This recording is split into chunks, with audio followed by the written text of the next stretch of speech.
I'm a child of rape. I I am a child of rape. I am a child of rape. I am a rape survivor.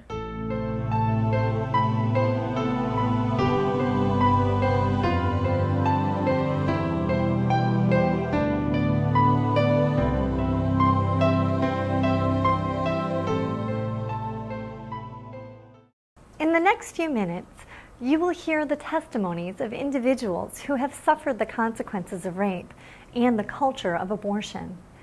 I think you'll agree that all have met the challenge with heroic virtue because they have embraced life. When I was a senior in high school, I attended a Halloween party at a college near my home, and later in the night, I was drugged and I was raped. A few weeks later, I found out that I was pregnant as a result of the rape. I grew up Catholic, so I knew a lot about the pro-life movement and what an abortion was. But when it came to my own situation, I felt that I didn't have a choice. I was vulnerable, and it seemed that at that point that it was much easier than any other choice, which is why it shouldn't be a choice. I set my alarm to wake up the next morning to murder my own child, but my alarm didn't go off, and I didn't get up, and I never rescheduled. I decided to go into an open adoption with my son, and I chose his parents, and their family now. We're all one giant, confusing, messy family, but it's awesome, and he's where he needs to be. You know, I was 17, I was young, I was still being parented. My mom was still making my lunches every day for school, and I was in no place to be a parent. And it seemed to fit. And when I met Brian and Jen, it was right. And in a time in my life when there were so many wrongs, it was nice to finally have a right. When people find out that I'm a birth mom from rape, I usually get one of two things. The first one is, well, when you look at your son, don't you see the rapist? And honestly, I've never looked at him and seen anything but, my precious child. And the second thing that I get a lot is, well, you just had it better, you're stronger than others, or along those lines. And personally, I find it very degrading to me as a woman that people make excuses for women's strength. I know a lot of women in my life, and every single one of them is strong. Every woman is strong enough to love their child enough not to kill him. And I know that's harsh, but it's the truth. And if I'm strong enough, then anyone else can be too. When I was in my last year of college, I was raped, and a month after that, I found out that I was pregnant as a result of that rape. Abortion was a consideration early on. When I found out that I was pregnant, I sought the assistance of some counselors on campus, and all three of them, they told me that women who are raped, that it's just very traumatic for them to have children. From those rapes, I asked them if they had counseled women who were in my position before. They said no, but that this was just kind of common knowledge. And I really couldn't relate to what they were telling me, because although I understood what they were saying, that perhaps this would be a difficult life for my child if he or she ever found out about the circumstances of their conception, I felt nothing but love for my child. I felt like we were kind of teammates in this victimization, that we were going through this together. I couldn't get my mind to the point where I could actually go to a clinic and have an abortion. I remember vividly the day that I decided that I was having my child, and I think it was the first time that I had smiled in 3 months.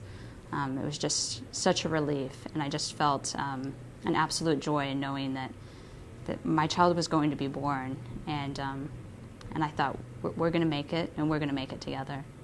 After I gave birth to my daughter, I faced several difficult obstacles that a lot of women who conceive through rape and then decide to raise their child face.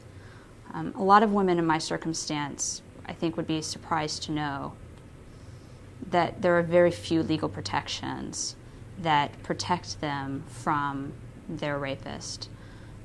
Only 17 states within the United States have passed laws that restrict the parental rights of men who rape.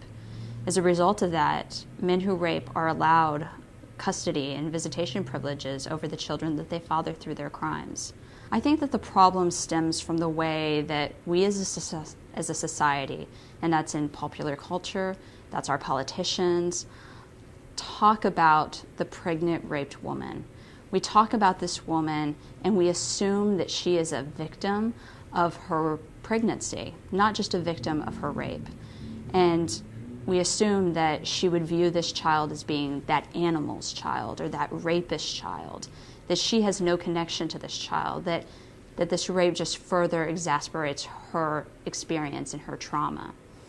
But interesting enough, there have been only 2 studies in the United States ever looking at the feelings that women who are pregnant through rape have towards their child.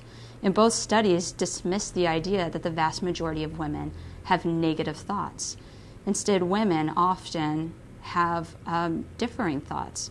While maybe initially they are traumatized and unhappy about their pregnancy, over time, and by time I mean just a matter of days or even weeks, they come to love this child. They come to see value in their children. And so many women choose to give birth to their children. Some choose adoption because perhaps they're just not ready to raise a child because this is an unintended, not an unwanted pregnancy. Or they will choose to raise the children themselves, like I did, and are very happy with that decision. So I think lawmakers just assume too much, and they assume without having any hard facts or statistics to back them up. My daughter is just the absolute greatest gift for me. I think that the biggest problem I've had in recovering from my rape is that for so long I wanted to go back and be the person that I was before the rape. And what my daughter taught me is that there is value to who I have become after my rapes. And the value is in being a mother to her, in learning to love in an absolute unconditional way, to start seeing the innocence and the beauty in life again. She's taught me all of that. I have absolutely no doubt that my daughter was a gift from God to help me to overcome and survive this experience. And she will forever know that she changed her mother's life for the better. I was raped by someone that I knew for a very short time. He misled me into thinking he wanted a relationship, and in getting to know him, I didn't fully agree with things that were going on, and I wanted to leave, and therefore he said that, well, I'm going to take what belongs to me, and proceeded to take advantage of me. Immediately after finding out that I was pregnant, and I found out in the hospital, abortion was a thought. It went through my head, oh, there's no way, and no, I can't do this. Now with this person, why is this happening to me? But it only took me about an hour to realize that I was pregnant for a reason, and this child was meant to be mine. And after that, abortion was no longer a thought or an option. One of the 10 Commandments says, thou shalt not murder. And even though it's not out in this world, it's still murder. And that child was created for a reason. He was meant to be here. It may not be in your time and when you wanted it, but it was on God's time, and He gave it to you to either better your situation or help you in your struggle. I, in my opinion, think that I wouldn't be here today if I wouldn't have had my child. I was down a very rough road in life and was messing up, and since I've had my child, I've bettered myself. I'm going to school, and if I would have chose abortion, then I don't know where I would be in life, or if I'd even be here myself. And I just, in my opinion, I think that it's wrong. And it's just a child. He didn't ask to be created, so you should give him a chance. Well, my son he's everything to me. I mean, like most other survivors that I've met, they say they gave them a reason to continue on in life and live. It's motivated me more than anyone in this world. Like, I've enrolled in college. I've kept a steady household for over a year now. I've kept a car. And he is probably the only person in this world that I've ever loved and felt love back from. And he's just is the most special little person I've ever met. There were times when I would wonder about, where's my father? What happened to him? My mom left me a letter one day that explained it all, pretty much. When she was 24, thereabouts, and she was living on her own at the time, she had been working at a diner in the evenings. There were regular customers, and one guy in particular would come in there, and I don't know how it happened, but somehow he got her into his car, drove to a park, and there he raped her. I couldn't see possibly how something like that would fit into God's plan for my life. I rebelled, frankly. And sometime around the end of that 5 years, I turned back to Christ in Psalm 68:5, where God promises to be a father to the fatherless and the defender of the widow. And I came to own that verse to a degree, as though God was talking to me through that verse. And as I look back on my life from this vantage point, I see how God actually fulfilled that promise to me. While I can't understand, literally, why God may have done exactly what He did in my case, I think that over time I have really come around to seeing the truth of what Paul was talking about when he wrote to the Romans, that all things come together for those who love the Lord and are called according to His purpose. Almost as soon as I get out the fact that I was conceived in rape, they say, "I'm sorry to hear that." And I realize that I got to say, don't be, because this is exactly how God chose to reveal His grace to me. And if it hadn't happened that way, I don't know where I'd be. But because it did happen this way, this is how God has let me know about His great love for all of us, His great mercy, and His great grace that's available through the cross. My parents adopted me when I was just a few months old, and they told me fairly early in life, I was 4 years old, that I was adopted. I felt an initial sadness. I guess I understood at that age that I hadn't come from them biologically, but I always felt loved and nurtured. They always reassured me that I had been chosen. So to me, I didn't feel any shame. I was 17 when my birth mother came to the school that I attended, and she wanted to see me. It traumatized me that I was thinking that I'd be taken away from my family. Later on in life, I came to understand that she needed to be part of my life. I needed to make peace with that part of my life. She left a letter stating the events of my conception, that I had been conceived out of rape. And I didn't feel ashamed. I wasn't in any way traumatized by that. I always knew deep down that God wanted me here, and it just reassured me through the years that there was a purpose of me being here. I feel that those considering abortion because of the issue of rape, they really should reconsider, because any life begins at conception, and it's a beautiful gift, and we don't have the right to tamper with that life because it comes from God. I have that right to be here and have 3 loving children and grandchildren at this time, 4. And if I wouldn't have been here, neither one of them would be here. And they're just a blessing in my life and to others. So I know that I'm a blessing and I have a purpose in God's eyes, just as they do.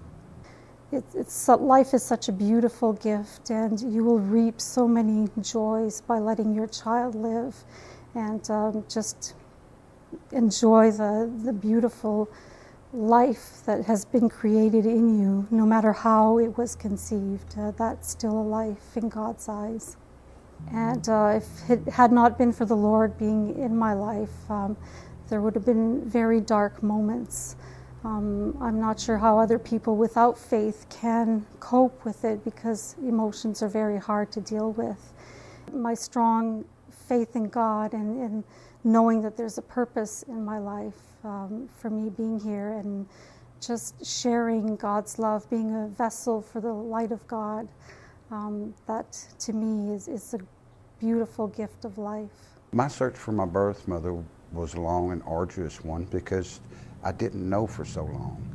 When I opened my adoption file, the search even got even more arduous because it seems like she fell off the face of the earth, which made it even a more difficult task. Names were changed, and things were hidden. Found her hometown. I made a trip there. It was stated that there was probably a rape by more than one, which infuriated me. But as I went on, I thought, I'm still lucky to be alive because she didn't abort me. Life starts at conception. It makes no difference to conception, but it starts at conception. You cannot justify ending the life of a child that was conceived in rape by such a hideous crime as abortion. It'll be a monumental task, but give that sanctity of life the chance. You have to get down on your knees, and you have to ask God's guidance. And if you ask God's guidance and you humble yourself before Him, He'll show you the truth. But you have to do it in earnest, and it has to come from the heart. I was adopted nearly from birth, and like many adoptees, for years I dreamed of being able to meet my birth mother. My search began on my 18th birthday, and I was shocked to have been told on that day that that door was closed and that I would never have the opportunity to meet her. And that was very difficult for me. All these years, I just had this expectation. I went ahead and I petitioned for what's called my non-identifying information. And when it arrived, it had everything you can imagine about my birth mother, except for her name. Her eye color, hair color, height, weight, age, just all kinds of details. But the only thing that it said for my biological father was that he was Caucasian and of large build. And I thought, that sounds like a police description. And I thought it over, called up my caseworker, and asked her, was my mom raped? And she said, yeah, I didn't want to tell you. And I was just devastated. I remember feeling so ugly and so unwanted, thinking who would ever love me. And of course, at the same time, I thought about the issue of abortion, because that's what you always hear about. I determined that I wanted to meet her because I really wanted to hear that maybe there was some mistake, that this was not how I was conceived. And I wanted to feel safe, like I wasn't a target for abortion. I didn't want to be part of that classification, conceived in rape. You know, who would? So I ended up being one of the first people in Michigan to have a judge allow my caseworker to try to contact my birth mother and see if she wanted to meet me, and it worked. I was going to college out of state at the time, and I finally received a letter with my birth name, which was Judy Ann Miracle. So I was a miracle baby. I thought that was kind of cool. And it had her name and phone number. I called her up, and she said that she was sorry to hear that I already knew. But then she filled me in on horrific details. She was 4'10", weighed 90 pounds, really petite, single mom heading to the grocery store at night. The guy jumped out of the bushes with a knife, abducted her, and she pretty much described for me in graphic detail how he brutally raped her. And that's how I was conceived. And that was so hard to hear for several reasons. To think that my biological father was a serial rapist, I just felt totally worthless, like garbage, because of people who would say that my life was like garbage, that I was disposable. And I had to realize that my biological father was a really bad man. They knew that this was a serial rapist. And I also had dreamed so much of meeting her, and so it really pained me to hear that she had been violated like this. We arranged for me to fly home and meet her on her 51st birth date, and she sent me photos and a letter.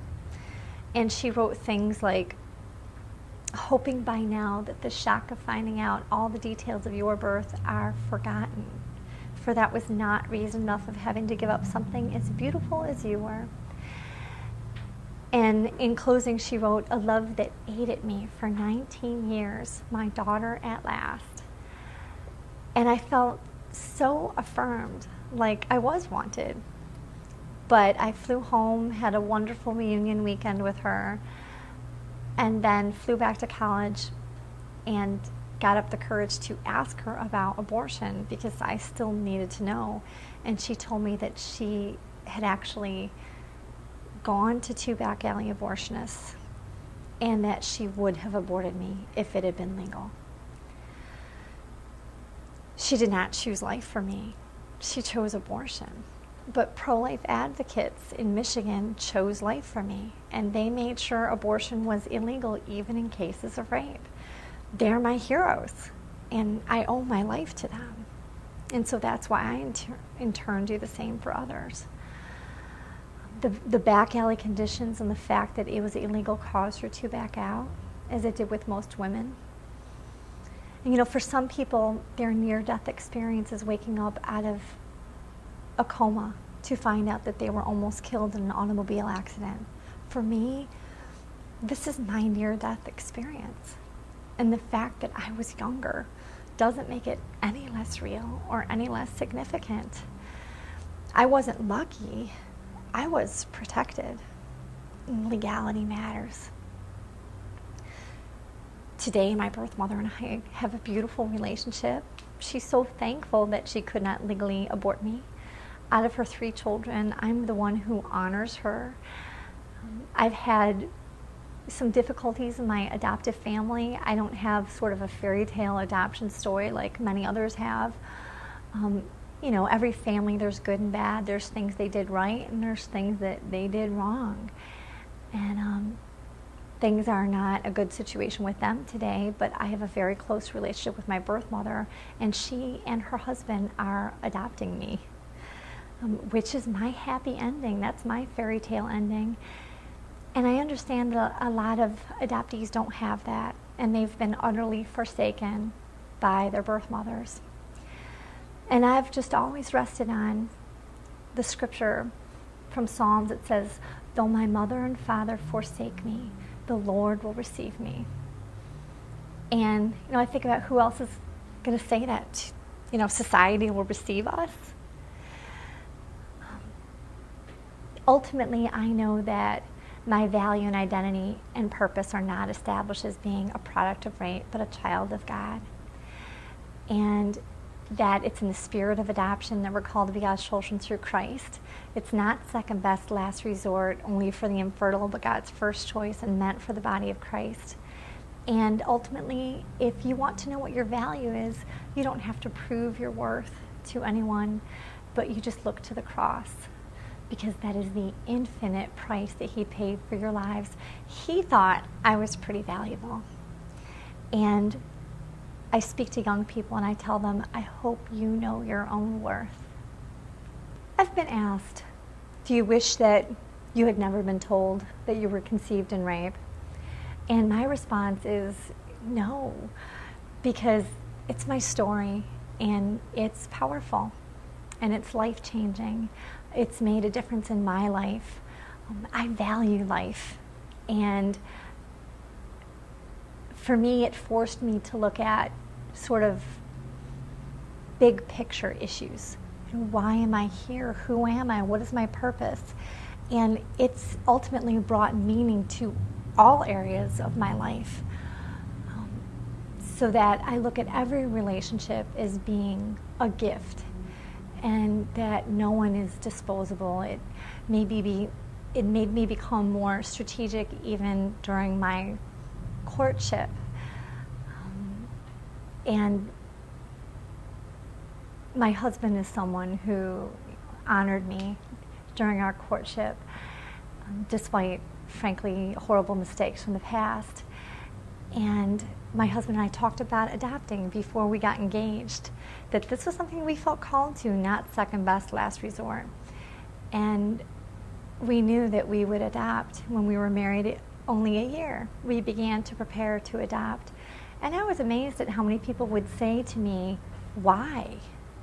You've only been married a year, give it some time. Like, again, I realize there's just so much prejudice against adoption. Like, why would you want to adopt if you don't have to? And we have 2 adopted children. They're our 2 oldest, and they have the same birth mother. We have a wonderful open adoption, beautiful relationship with their birth mother. And then we went on to have 3 biological children. And we just have the most awesome family. I was a pro-life activist as an attorney, but I closed my law practice to homeschool my children and to do pro-life speaking. And it has been an honor to take care of them. We also had a baby with special needs who we were adopting, our second child, Cassie. And to everyone's surprise, she was born with a very serious genetic disorder and ultimately died in our arms at 33 days old. One of the most difficult things that I'd ever been through in my life, but we all agreed that we would do it all over again because her life had value. In Isaiah, it says, does the clay say to the potter, what have you made? And does a child to say to his mother, what have you brought to birth? It says, do you question me about the work of my hands? It is I who have created the earth and all mankind upon it. Could he have made himself any clearer? And I just know that every life has value. And it is only our own prejudices that would look at someone with special needs or someone conceived in rape or perhaps conceived in adultery and just look at that child and say, they're not as good. They don't know my value, and they definitely don't know their own value. They don't know the infinite price that was paid and the plans that God has for every life. 45 years ago, a young 15-year-old became pregnant. She had a lot of difficult choices to make, maybe more so than some teenage girls because she was raped. And this particular young girl chose to give her child life and then to place that child with an adoptive family, and that child was me. My biological father is a rapist. I don't even know my ethnicity, but I am still a human being. And I still have value. And my life is not worth less than yours simply because of the way I was conceived. And I don't believe that I deserve the death penalty because of the crime of my biological father. I've never met my birth mom. Someday I hope to. If not here on earth, I'm going to meet her in heaven. I've been praying for her since I was 4. And when we meet someday, I'm going to wrap my arms around her. I'm going to tell her I love her because she loved me enough to give me my life, and then I believe loved me enough to give me the next most special gift I was ever given, and that's my family. I always knew I was adopted. That was a kind of a given in our family. I don't remember the moment that I was told. It was kind of a good thing. I mean, I remember going to kindergarten going, I'm Pam and I'm adopted, thinking that was a really cool thing, and then later finding out that all the other kids didn't think it was as cool as I did. But in my family, the adoption was always positive. We were chosen. We were valued. Why don't I have information about my birth father? I have been given the information, at least the non-identifying information about birth mom and nothing about birth father. And that's when she told me that my birth mother had been raped and that she had been a foster child and had been in the system herself. Did you really, really plan me? Because if you planned me, then how would this young 15-year-old girl believe that the rape was planned? And it takes years to, I think, unpack this theology. But what we have to understand at the end of the day, what we need to get is this, that what my birth father did was dirty, stinky, filthy, rotten sin. And my existence does not now or ever justify rape. However, I am still a gift from God. Abortion will always seem like the immediate fix. When you're in a crisis and you're in pain, the first immediate guttural response is, I just don't want to be pregnant. And I would just plead with you to give some time. Don't do the first thing that seems right, because what seems right in the short term is what's going to bring you so much pain down the road. And what might be very, very difficult to do, and that's to go through the pregnancy, to deal with all of the not just the physical changes, but everybody finding out, and the very public thing with the pregnancy, and then the grief of either placing or making plans to parent a child. Even though that's very painful in the short run, the long-term You will always look back and go, you know what, it was the hardest thing I ever did, but I made the right choice. And you know, the world today wants you to do what's easy, what feels good now. Just resist that temptation. There's help. There are people who love you. There are people who want to wrap their arms around you and walk alongside you. It will be painful, but it will be well worth it when you look back. I began searching for my birth mother after I was 18. My parents gave me the non-identifying information that they had, and it took me a few years. I think probably when I was about 23, I actually took the information to the agency and tried to search that way, and found out that without a court-appointed intermediary, I wasn't allowed to open any records on my own. So I went before a judge and got permission, and was able to have the social worker at the court make contact. And unfortunately, at that time, she wasn't able to find my birth mother, but she did find my maternal grandmother, who was very angry at being found, and threatened that we should never make any contact again. But in the course of the conversation, and I didn't have the conversation, it was the court-appointed social worker, or the intermediary, she discovered and then relayed the information to me that I was conceived as the result of a date rape. My mother was 21 and in college at the time. And she said very brashly, "You should have been aborted." And that's what the court-appointed intermediary relayed to me. And I had never heard any of that before. So I was really taken aback.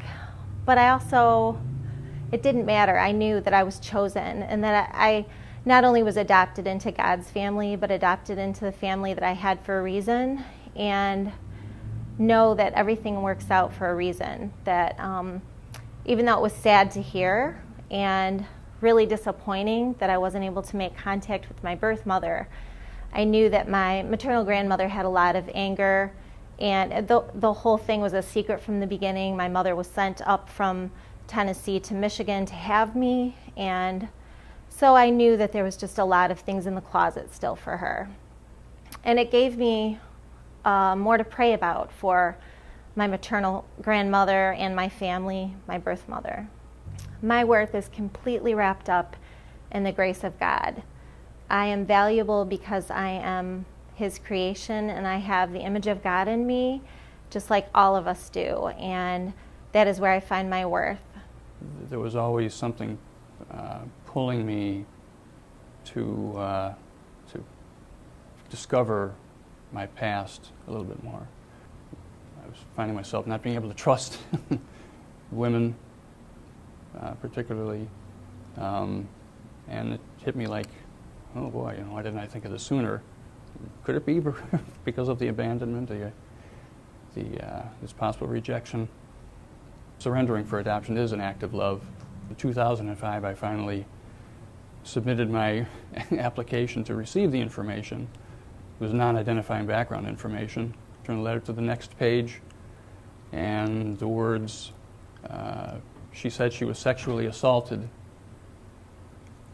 just jumped right off the page. And, you know, it hit me pretty hard. Wasn't quite sure how I felt about myself anymore at that point, and wasn't quite sure how other people would feel about me when they learned. This surge of energy, I felt a need to give back, or a willingness to give back to the system that saved me and protected me when I was a child. And I think, and I found some fulfillment in helping out at a crisis pregnancy center. It did put me here for a reason. I think I'm slowly finding what that reason is through, you know, accepting this story and getting involved, you know, meeting other people and getting inspiration from them. I was adopted when I was born, raised in a Christian home, and basically had everything that I can imagine. I had a great family, very close family. I was an only child. Loved life and really enjoyed the family that I had. I decided in 2008 to search for my birth mother. This is something that I have wanted to do for a very long time, and I denied myself of doing that because I didn't want to hurt my adoptive family.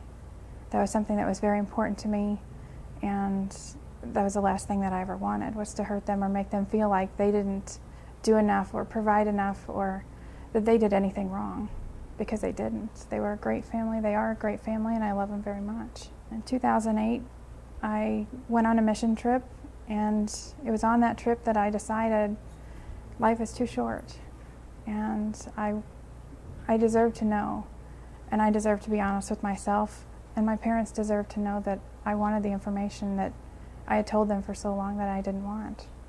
The name that was on a document that was accidentally given to them at my adoption was published in the paper, and it matched my biological mother's name. There were several pregnancies that were terminated forcefully through abortion, and there was one surviving child, and one paper even reported that that child was handicapped. I am that child. I am not handicapped, and I am very thankful that I am a survivor. The article was published in the paper because my biological mother prosecuted her father, and her father was also the father of the other children that were aborted, as well as myself. And through that prosecution, I was unable to be located, and because of the other pregnancies that were terminated, there was no evidence, there was no DNA for proof, and there was nothing to hold him on a conviction any longer than a very, very short period of time. When I learned of the circumstance of my existence, it took me a while to process, but ultimately I realized it doesn't matter who my biological father is. God is my father, and it makes no difference to me.